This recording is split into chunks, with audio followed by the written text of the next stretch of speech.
कहानी दरिया की परी हुक।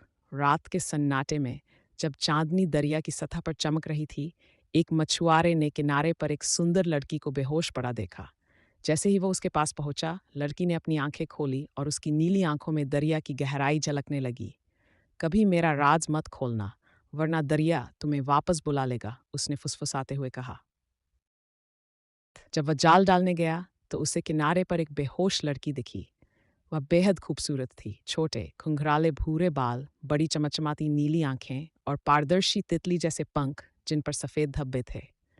वह एक सफ़ेद हल्की पोशाक पहने थी जो उसके नाजुक शरीर से मेल खाती थी। दूसरा दृश्य, रेहान ने उसे गोद में उठाया और अपने छोटे से लकड़ी के घर में ले आया। कुछ समय बाद लड़की ने धीरे से आंखें खोली। तुम कौन हो? रेहान ने आश्चर्य से पूछा। मैं दरिया की रक्षक हूँ, उसने धीरे से कहा।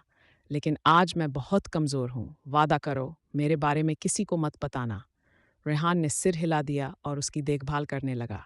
तीसरा दृश्य, अगले कुछ दिनों में लड़की ठीक होने लगी। जब भी वह पानी के करीब जाती, दरिया की लहरें बेचैन हो जाती, जैसे वे उसे पुकार रही हों। एक दिन गांव वालों ने उसे देख लिया और सवाल पूछने लगे। रेहान घबरा गया और दबाव में आकर सच बता दिया। चौथा दृश्य, अगली ही रात दरिया की लहरें गरजने लगीं। परी धीरे धीरे पानी के बीच जा खड़ी हुई। तुमने वादा तोड़ा, उसने हल्की मुस्कान के साथ कहा। अब दरिया मुझे वापस बुला रहा है।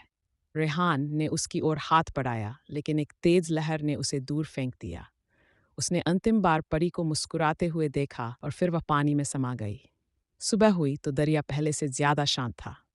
रेहान घुटनों के बल किनारे पर बैठा था। उसकी आंखों में खालीपन था।